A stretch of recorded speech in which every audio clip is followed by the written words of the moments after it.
Welcome to Arts for the Health of It, a podcast where you will discover creative ways to improve your health and well-being. Someone may have told you that art isn't for you, but they were wrong. Anyone can create arts for the health of it. No talent or experience necessary. I'm just a little songbird, try to fly my way homeward with the melody, and I make the beat. Don't know where it'll take me, cause when I'm in the dark of night, I sing my way back to the light. Come along with me and your heart will see that a song changes everything.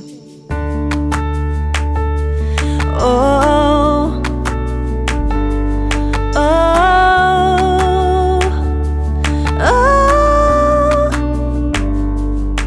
So the National Student Clearinghouse Research Center published some findings from 2020 that college enrollment for low-income high school grads plunged by 29% during the pandemic. And this demographic is already at risk for dropping out of high school. They're 5 times more likely actually to drop out of high school than high income students and less likely to enroll in college. But what if dance was the answer? I'm Constanza Rader. I'm your co-host. I'm Richard Wilmore. I'm your other host. And we have a really, really great episode and interview today with Jennifer Bonfil from the Wooden Floor. She's the dance education and curriculum specialist over there. And they are an almost 40-year-old organization that really starts working with kids and works with them from at an early age up through graduation. And because of their program, they have 100% high school graduation rate, which is and college enrollment. So not just getting these kids through high school, but also helping them enroll in college. So I could just geek out about this episode. It was so cool. The Wooden Floor is based in Santa Ana, California, and they audition students. I think, was it between third grade to 5th grade? She'll talk about it.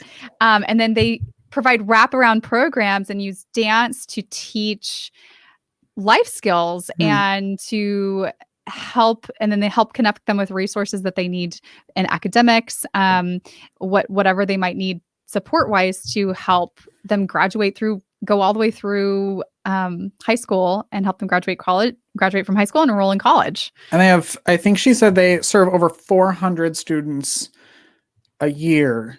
Yeah. Which is insane to me. It's a lot. It's a lot of kiddos. It's a lot of kids. And so we talk a little bit about the team behind all of that, what it takes to actually make all of this happen from a staff standpoint, which I was fascinated with because you always, I feel like you're always understaffed and what it takes to put on such a big program like they do. Yeah. It was really cool to talk to her, and we end it with a little dance. So for your viewing pleasure over on our YouTube channel, you can watch all of us do an improv dance. And even if you're just listening, you can wait for the end of the episode, and Jennifer shares a kind of a dance or a movement prompt. You don't have to have any skill, that's okay. As evidenced by my dance. But it just was so fun. And you can do it whether you're sitting in your car, listening, or at your desk, or get up with your family and just do a little dance and movement. Right? Like, how many other places could you insert that fun little dance? At the Thanksgiving table. Like, just as, it can be such a... Everywhere, Richard. Yes. Everyone's going to be doing that. From now on, that's what I'm going to do every time I find a new person. So we can't wait to share this interview with you. But first, we wanted to share a gratitude gram from our Gratitude Grams program. This is a program that supports healthcare workers. So if you're a healthcare worker and you would like to enroll in this program, you can go to heartseatart.org/gratitudegrams. We match you with one of our artists, and you'll get personalized emails and a 3 to 5 minute video from them each week. And we combine messages of thanks from people in the community with with music or a little art activity or a poem or a writing prompt. And that just shows up in your inbox, and you can do it or not. You can watch it multiple times or not, but it's just there as a just an honest expression of thanks for the sacrifices that you make every day. And if you want to support healthcare workers, you can go on that same website, heartseatart.org/gratitudegrams, and write a note to a healthcare worker that we'll include in our videos. So the gratitude gram, we're going to share a little section of one today, is from Tracy Cowden. And she she's a pianist. She's the chair of the music department at the University of Texas, San Antonio. She's an incredible musician. And she will share a little bit of her, why she's grateful for healthcare workers. And then share a little bit of Nocturne Opus 54, number 4 by Edvard Grieg. Which is my favorite one. Of course, number 4 is the best. Yes. So we'll let you enjoy a little snippet. Hello, my name is Tracy Cowden, and I'm honored to be a part of the Hearts Need Art Gratitude Grams program. My heart goes out to you as a healthcare worker right now during these extremely difficult circumstances. I'm hoping that this music will brighten your day just a little bit. You can return to it anytime you'd like through the link provided in the email. The piece that I've chosen to play for you today is called Nocturne by Edvard Grieg. I hope you enjoy.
thank you for all that you do to help keep us safe. Till next time. So I love Tracy, and like I said, my favorite song in the entire world is that. It just makes me happy. It's my alarm in the morning. So we kind of started this program, not really, we had emails and we had people who were like, yeah, I'll sign up for it, but we didn't really know. We hoped it would have an impact, but we didn't know. And we've been getting some great feedback from some of the medical staff. And I wanted to read you something from Lindsay Richards. She's at Memorial Sloan Kettering Cancer Center. Say that 5 times quick. She wrote back to us and said, thank you so much for including me in such a wonderful program. This truly made my day.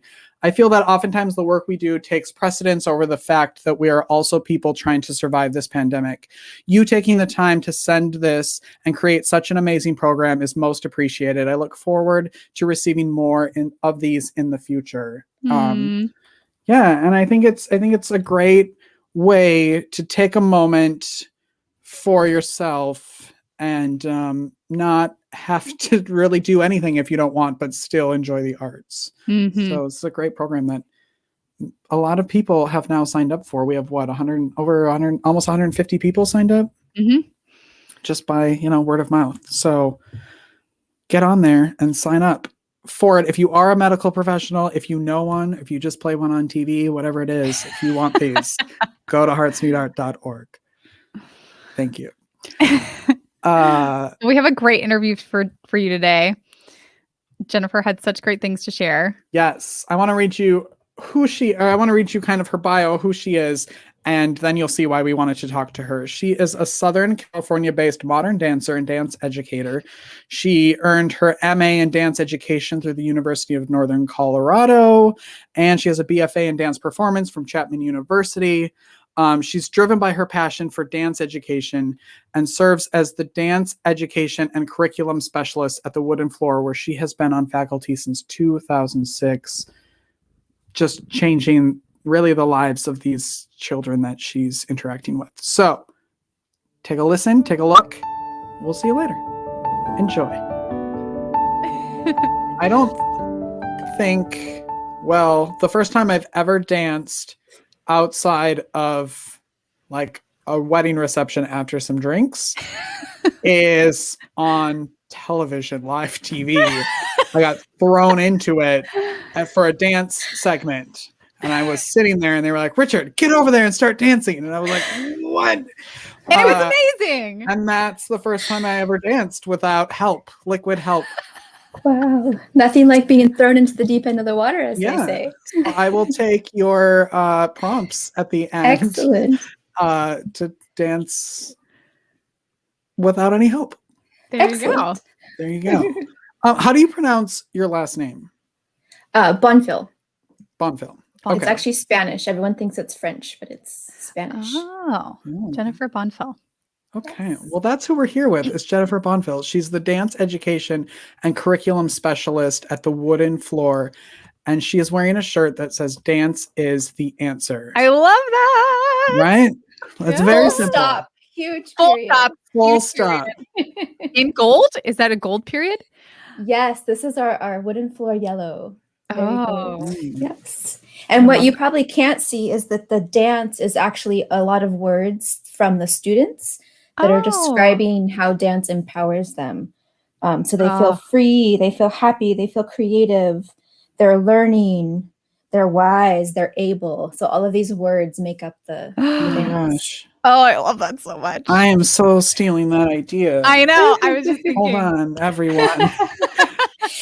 They can be purchased at thewoodenfloor.org.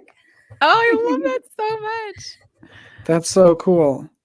Thank you. And why is dance the answer? It'll be a 3-minute podcast. Here it is. We'll Right answer to that the question point. and then we'll go home. Oh my goodness. That'll take me like 3 hours to answer. Great. And it's a 3-hour podcast. Hold on, So ladies and much.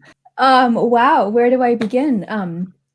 There are so many benefits to dance and dance education that I don't think everyone understands or knows about.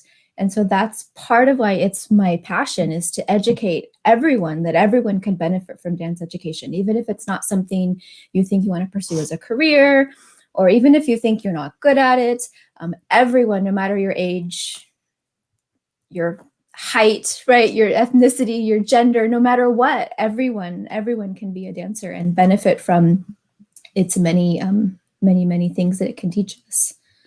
That's so cool. I totally believe in that. I started dancing after college. I was in ballet class with little 7-year-olds. I didn't care. I was having a great time. And you teach at the Wooden Floor. Can you tell us a little bit about what that is, where it is, what you guys do? Yeah, absolutely. So the Wooden Floor is a creative youth development organization in Santa Ana, California. We were started in 1983 by Beth Burns, and at the time we were just a summer program that was so successful that we've now grown into a year-round program serving about 475 students through dance, through academic and family services. And our mission really is to break the cycle of poverty, or to empower children mostly living in low-income communities to thrive and to find success through dance and access to higher education. So tell me a little bit about more how you do that, because I know you combine the dance education, or you use the dance education to teach life skills. And can you talk a little bit more about that? Yeah, so we do have wraparound programs. Dance is at the center of what we do, and the wraparound programs include family services, college and career readiness services, academic tutoring, and support like that. But also those skills are being taught in the studio through our approach to dance. So we teach a somatic-based curriculum. Soma meaning the body, right? So in somatics, if you're dancing through the lens of a somatic-based curriculum, it's not necessarily about what it looks like, it's about what it feels like. And often moving from that kind of organic and natural place enhances the performance and what it looks like, even though that's not the motivation behind the movement. And so within that, there are things like, oh my goodness, so much. For example, when you're taught a dance phrase, you learn how to prepare, you learn what needs to initiate the movement, you learn how to follow through, you learn how to kind of analyze and reflect on what you just experienced. And those are skills you can take to school when you're confronted with like a problem in math class. Like, how do you prepare to solve this? What's going to initiate the process of figuring out the answer? What's the follow through, right? All of those skills you learn in dance can be applied to things that you encounter in your everyday life. And you've had over 95,000 students come through your door. So we are very fortunate that we've been around for so long, 30 plus years, almost 40 years of transforming lives through the power of dance. And so we have just a number of students who want to come be a part of what we do. And because we do have so many comprehensive programs and things that we offer the students, we do have to limit our enrollment, unfortunately, because we really do want to benefit the student and their families as best with as high quality programming as possible. So we have a program called Dance Free Weeks, which allows us to go into the schools and serve even more students. So that's where we get the several thousand per year that we get to see in a 1-week program where our instructors go into the schools and introduce modern dance and creative dance and improvisation. And what we do at the Wooden Floor, we introduce that to 3rd and 4th graders in public schools for a week-long program. So they kind of get a taste of how wonderful dance is. So I think that's so smart. So you tend to go like deep, like really get in there with your students and their families to help drive impact and create change within a smaller group of students instead of a broader. Can you talk about some of the impact that has? Any stories that you can share about or statistics about the impact that that's had? Yeah, well, we love to boast about our college graduation rate. Since 2005, 100% of our seniors have graduated high school on time and have immediately enrolled in higher education. Wow. So that's our end goal, is to, I mean, from day one, in fact, on the day of the audition, these little 8-year-olds come and audition for us. And we talk about, in 10 years from now, when you go to college, and they're like, what? I mean, that's over half their life, right? But we set that seed we plant that seed from the very beginning, that we want to help you achieve your goals. It doesn't matter if you don't want to be a dancer. The skills you learn in dance are going to help you achieve whatever you want to achieve.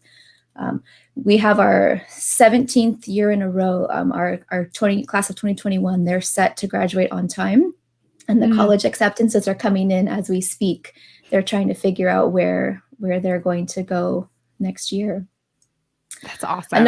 Another story that comes to mind when I'm asked that question is a student who, in his senior speech at the Wooden Floor, he talked about how kids from his neighborhood were joining gangs, and how without the Wooden Floor, he really doesn't know what he would have done. He talked about how some of the kids from his neighborhood, one was in jail, one had actually been killed. And this is, an extreme story, but because of the Wooden Floor, he overcame the challenges of the neighborhood he was growing up with, and found his core group of supporters and friends. And now he's a Long Beach police officer. But then, there are the daily triumphs of the student who's too shy to say their name in front of the class. And by the end of their first week of dancing at the Wooden Floor, they have this power and confidence in them, where they can not only speak their name, but they can perform a short dance that they created in front of their peers. And it's really those day-to-day triumphs that really inspire and keep me going. Wow. The Wooden Floor has been around for, like you said, almost 40 years. Do you know the history behind making that connection of dance and literally the rest of life? Like, where that comes from? Like, who was doing that research? Interesting. So it's inherently in dance, right? We talk about the 5 C's. I don't know if you're familiar with that, like communication, collaboration, right? It's kind of turning into like a buzzword in education right now, because people are realizing that the way technology is evolving and changing so rapidly, that students really need those 5 C's. At the Wooden Floor, we add a 6th one, which is courage. And so those concepts are inherently in dance. No matter what dance class you go take, there's going to be little tidbits of that present. But at the Wooden Floor, we choose to also intentionally teach to those. And as far as like how it started, so the woman who founded us, her name is Beth Burns. She was actually a nun with the Sisters of St. Joseph at the time that she started the organization in the basement of a church. And she loved dance. She had this passion for it. She understood how impactful it could be on a youth's life. And so I think because dance is so inherently beneficial, I almost want to say it was this natural evolution that we saw the potential that dance has to help these students overcome so many challenges, that why not use it to their advantage? Yeah, just kind of a natural fit. Yeah. So we talked a little bit about the origins of the company. I'd love to hear a little bit more about your origins and your background, and how you came into this work, and why this work versus other things that you could do in dance world. So I started as a professional dancer. I went to Chapman University, where I earned my BFA in dance performance. And the goal was to dance in a modern dance company. And, at first I felt a little selfish about that, in a way, that this is going to be a fulfilling career for me, but is it really the impactful career I want to have? I danced with that company, Backhouse Dance. It's an Orange County-based modern dance company. I danced with them for 13 years.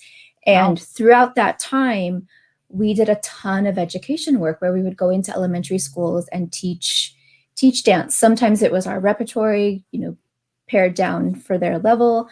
Sometimes it was dance classes. Sometimes it was integrated. So like reading comprehension and dance, and how dance can help with reading comprehension, sciences, math, right? Kind of like combining those academic areas with the dance. And that's where I realized like, wow, like this is what I want to do. One of our very first experiences was in an elementary school where we did this simple thing where it was like walk, 2, 3, 4, put your arms up and breathe, and then drop your arms back down. And to see, I mean, how simple is that, right? But to see the light in their eyes and like the pure joy come over their entire bodies from this simple movement, that right there is what sold me, that like I need to share this passion with the world, with as many people as I can, because look how much joy this one little kid is receiving from this, like the very simplest form of movement. And then, you know, I was so fortunate to just kind of stumble upon, in a way, the wooden floor. I was asked to kind of sub at the last minute for a faculty member who was leaving for the summer. And so I joke with the students that 15 years later, I'm still subbing for this teacher. Your sub job has really expanded there. Yes. Yeah. It happens in a nonprofit. It happens. Yes. Yeah. I'm curious what the wooden floor does to promote themselves to reach the people that you serve. I mean, maybe I'm wrong, but it doesn't seem like people who are on the verge of joining gangs and in the world that you serve, that they're looking for dance classes. Yeah. So, and I should say again that that's like the extreme situation, that not all of our students come from that environment. A lot of it, honestly, is word of mouth, because we have been around for so long. The community knows us. They know that we will help you get to college. And so that's a big driving force, is word of mouth, or families who know families. That Dance Free Weeks program that I mentioned, where we go into schools, we actually pair that with the audition. So our audition in the before times, right, pre-COVID, was always the third week of October. And so for the first 3 weeks of October, that's when our team of teachers were out into the schools teaching these Dance Free Week workshops as an advertisement, really, for our audition. And then that third Saturday, students who had participated and learned how much they love dance and how much they can benefit from the dance education go home and tell their parents, like, there's this amazing place called the Wooden Floor in Santa Ana, and you have to take me to their audition. So those are our two kind of main ways. One of our goals, actually, we just finished a 10-year strategic vision, a strategic plan that is just culminating actually this year. And part of that was to enhance our reach. And because we're so limited with our facilities and our staff and our budget of, we have to stick to that kind of 475 students at our location. We actually have 2 locations that serve those 475 students. One way to reach more students was to try to license our brand. And so we have our first licensed partner, City Dance, in Washington, D.C., and they are partners in that we say, here, this is what works for us. Here's our programming, even our forms. Like, take our forms and put your logo on it. Like, we've learned that this works. So here, you now do it in your program. That's so smart. What a great idea and a great program model, and what a great way to spread the idea. I love that. And if we could go back for just a second, I'm curious about what an audition looks like for these young children that maybe haven't taken a dance class before. I'm curious what it looks like, and then what you guys are looking for, and how you select students. Yeah, so we actually prefer students who don't have any training. Not that we discriminate at all, but because we introduce our level 1s to what we call Introduction to Dance, where it's not a typical ballet class. They are learning some ballet technique, they are learning some modern technique, but they're also learning creativity and how to create their own movements, improvisation, right, where they're making up movements on the spot, and they have the skill and the confidence to do that in front of peers. So in the audition, it's challenging, I'm going to be honest. We have 8, 9, and 10-year-olds who are in 3rd, 4th, or 5th grade that audition. You have to be in that age group to audition for us, and we can talk about why in a moment. But what we're looking for really is the joy of movement. When they start moving their bodies, do you see that spark, right? That little kid I mentioned who was doing the simple walk and arm movement. Like, do you see that spark that ignites because they're moving their bodies? We also, because we have to have some parameters to decide, we also do look for physical potential, coordination. So it's some improvisation, which actually one of the things I would love to share with your listeners is something that we do at this audition. So some of it is we want them to show us their own movements, right? Express themselves however they would like. And then there are other things like skipping, right? That cross-lateral action is very telling. That kind of helps us determine, are they going to be successful in our program? But then again, there's the like, okay, who needs us the most? It's so hard. It's so hard to choose. You don't want to say no to anybody. I Right. know. How many applicants do you generally get? And then how many can you actually take each year? We get a lot and we can only take a little. As it always is. Yeah. Yes. Are they encouraged to then try out audition the next year? And then Absolutely. hopefully, yeah.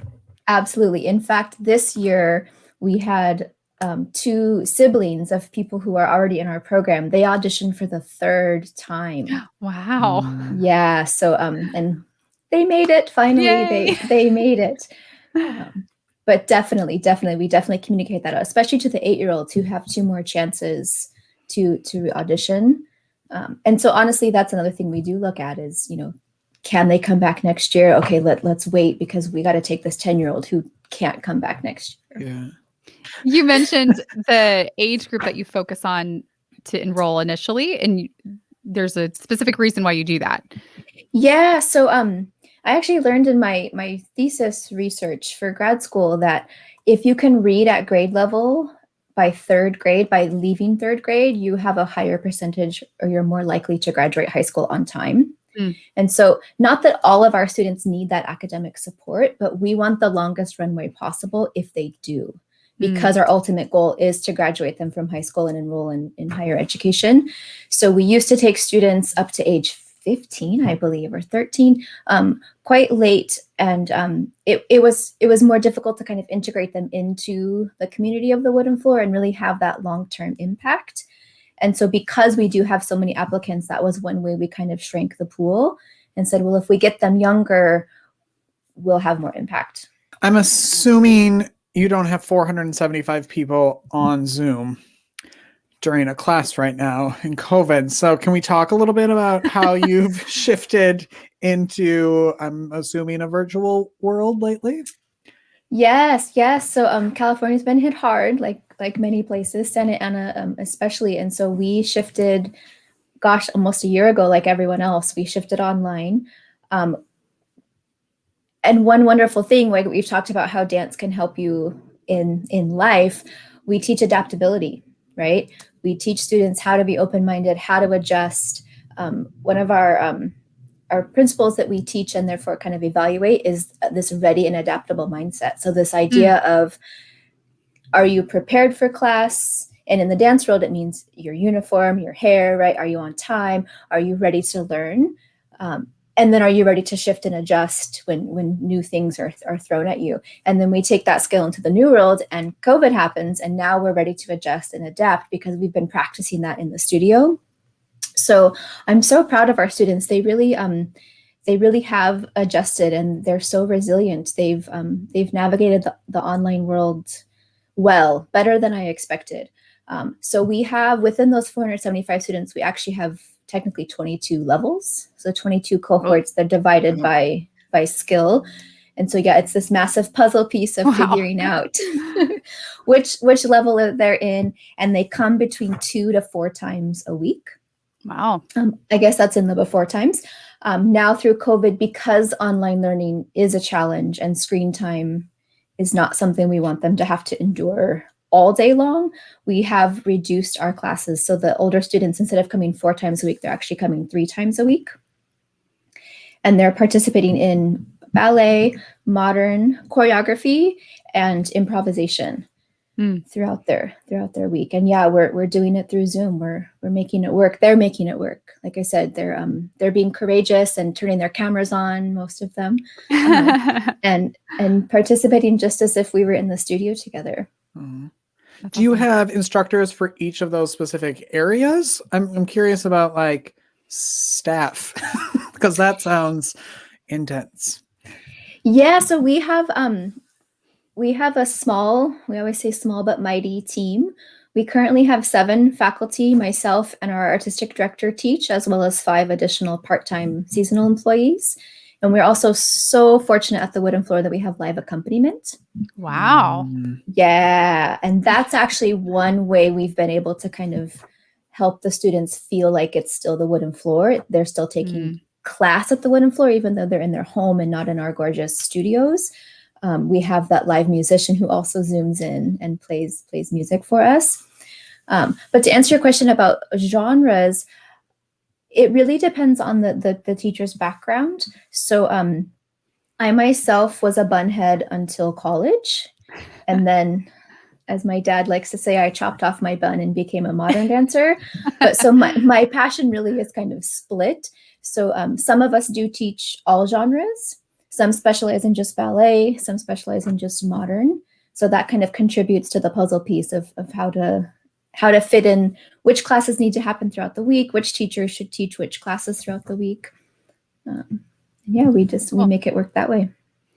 And then your learning culminates in their performances, I assume, as well, right? Have you been doing those virtually as well? Are they starting to be in person this year?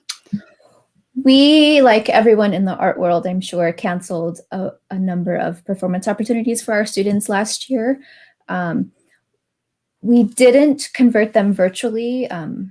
One of our guiding principles as an organization is excellence. And because we were kind of thrown into this mid-planning, we had already started planning our concert. We were actually in rehearsals. In fact, in March, when we were sent home, our choreographers who were visiting from out of state to work with the students, they actually changed their flights. They had to go home early. So we were well on our way to planning this in-person concert. And because we just didn't feel like we could maintain the quality of excellence we wanted to in the virtual world, we decided at that time to not have it. We did, for our graduating seniors, come up with some virtual celebrations for them and kind of piece together some video footage from rehearsals so that they had somewhat of a culminating end of year. Because if you think about it, we get them when they're 8 years old. So these seniors were finishing their 10-year journey with us. And so they, in a way, we were saying, you have something that the other students won't have. That, like, right now, sure, the disappointment, it's huge. But in 5 years from now, when we look back on this time where literally the whole world was going through something, they'll have these special memories forever. This year, however, I'm super excited. We are planning an in-person performance. We're doing something outside of the regular theater. So generally, we would put our concert dance on our proscenium stage, right? It's like the picture frame, the proscenium arch, where the audience is on one side and the performers are up on the stage. Partly due to COVID, but actually this was in the planning before COVID, and it just works out that it's going to be COVID friendly, is a site-specific work at our Main Street location. Site-specific being movement that's created specifically for the place it's performed. And most of the time that means you're creating movement that you couldn't normally do if you were on a proscenium stage, for example. So like the bollards in front of our building, right? Those big cement blocks, right? Can you balance on them? Can you lean against them? Can you make cantilever movements, right? Shapes that you wouldn't be able to do on stage. So movement created specifically for that location. So we're starting rehearsals in a few weeks for that, mostly outside, some inside, all masked, all socially distanced.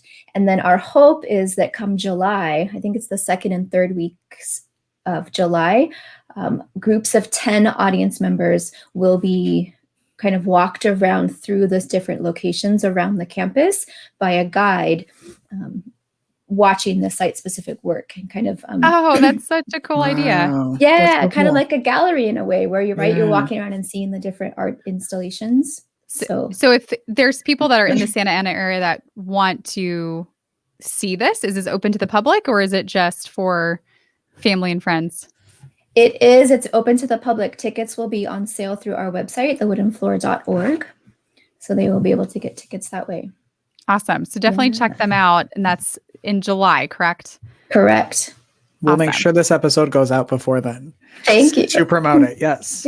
Oh my gosh. All this talk about dancing is like making me want to dance. Can we do our little improv?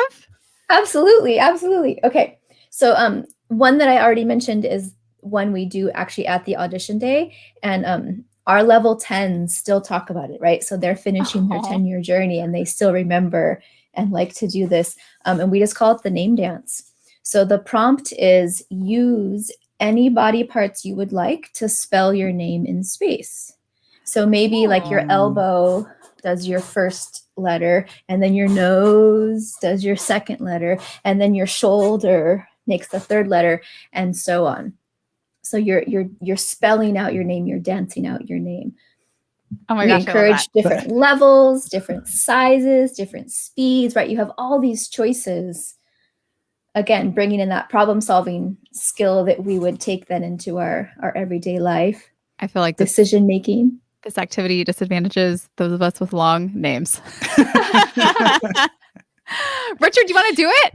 I think I'm kind of slammed up against a wall. Well, me too. We're gonna do this. We're gonna do this. Okay. You can do it from your seat. Wait, I'm not. All right. Ready. Okay. You want to go first? Gonna do go it? first. Are we all doing it? Wait, do you have people do it at the same time or like as it separately? In the audition, we do ask them to do it separately. They say their name so we get to hear their voice, and they perform it by themselves. They have had a practice before that, though, I will say. Well, people get to see our practice. Richard, do you want to go first? Or want me to go first? You go first. And so you can steal my bits. I can steal your moves. For those of you listening, go to our YouTube channel and you can watch us make wonderful, joyful fools of ourselves. And who wouldn't want to do that? Well, and let me just say before you go that there's no wrong answer, right? That's the beauty of creative dance and improv like this. That don't judge yourself, right? Kick off that person who says, that's a bad idea, that's stupid, right? Don't listen to that. Don't edit yourself, because right now it's kind of like a brainstorm, right? Cool. So there's no wrong answer. There are no bad answers when you're brainstorming. And because we're a community, we're going to support each other. Oh, well, thank you guys. I feel so supported. I'm ready to go. I feel better. Okay. All right. So my name's Constanza. So let's see if I can spell my name. Okay. C-O-N-S-T-A,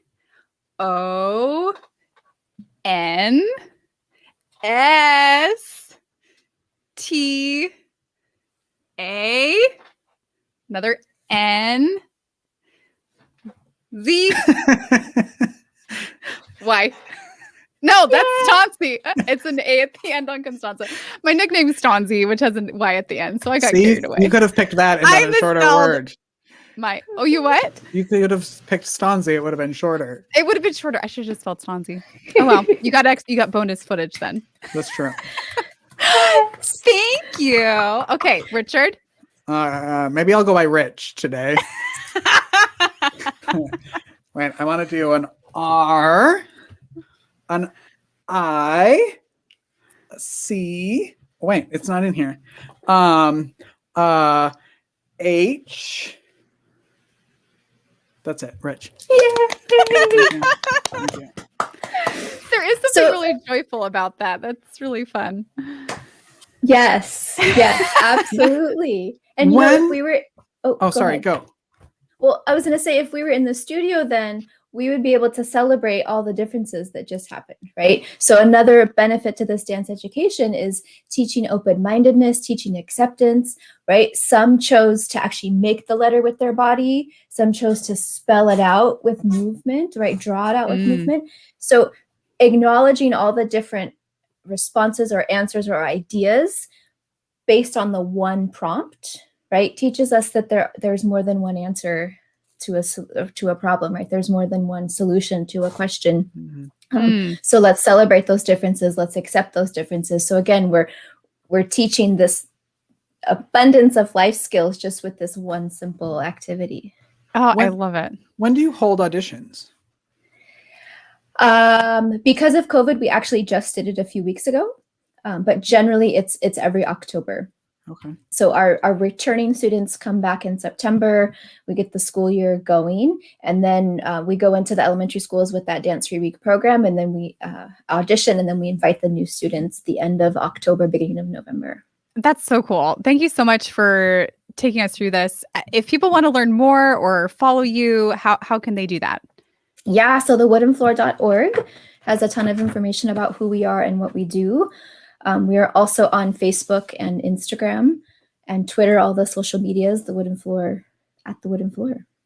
Awesome. Great. Thank you so much. Although you didn't do your name, so I'm a little sad that you didn't create your name. I can do my name if you would. We'll like. wait. Would you I like think that's to a see great your way name? to end this. Yes. Okay. Let's see. Oh, she she's has gonna, room. She's going to take some space. Okay. Just don't want to break anything. I want to check my surroundings. Okay. Oh, got some shoulder action, my elbow. gosh. Ooh. Oh, we got some foot. Oh. Ah! Wow. Now I feel like I want to redo mine and make it better. Come back next week and I'm going to have a whole routine. Excellent. That was Another so life skill, right? So refining, right? Taking constructive feedback and refining, right? So to sound like a broken record, another life skill that we practice in dance that we then take to school and life and our careers. I love that so much. Oh. If you spelled out your name and you want to put it on video, just hashtag arts for the health of it and the wooden floor. Hashtag both of us. We'd love to see your name dance. Oh my gosh. Make sure you tag us. This would be a great TikTok video. Yes. If you want to show up on our TikTok. Wow. I'm an old millennial. If you want to show up on our TikTok, we can feature you on there as well. Just hashtag the wooden floor and arts for the health of it. There you go. So it turns out dance is the answer. Jennifer, I want to thank you and the wooden floor for coming on today. We really appreciate it. It was fun. Thank you so much for Amazing. having me. I'm going to We're honored dance to be a part of it. every day a little bit. That's my goal. Yes. I do. I know you do. I need to start. This is true. Stancy will send me random videos of her dancing. I had to work on a budget earlier, and to pump myself up, I did like a little happy dance, and then I was like, oh, now I can do my budget. Yes. Yes. See, so important. Shifting mood states, It's so true. building motivation. For all your information on this episode, make sure you go to heartsneedart.org, click on the podcast link, and everything will be right there. Thank you for listening. Thank you for watching. We will see you next week. Keep creating, everyone. Goodbye. Bye. Bye. Thank you for listening to Arts for the Health of It, a podcast produced by Hearts Need Art Creative Support for Patients and Caregivers in partnership with the National Organization for Arts and Health. You can help others learn about the healing power of the arts by subscribing, sharing, and reviewing the podcast wherever you listen or watch. The podcast is hosted by Richard Wilmore, co-hosted by Constanza Rader, and produced by Ivan Briones. Our theme song, Songbird, is written and performed by Natalie Lane. Visit heartsneedart.org to learn how you can support our mission to create joy with people facing life-altering health challenges. Join us next week to learn more ways you can create arts for the health of it. The views expressed on this podcast do not necessarily reflect the views of Hearts Need Art, their staff, board members, or other affiliates. All content is created for informational purposes only. This podcast is not intended to be a substitute for professional medical advice or to diagnose and treat any health condition. Always seek the advice of your physician or other qualified health professional with any questions you may have regarding a medical condition. Never disregard professional medical advice or delay in seeking it because of something you heard on this podcast.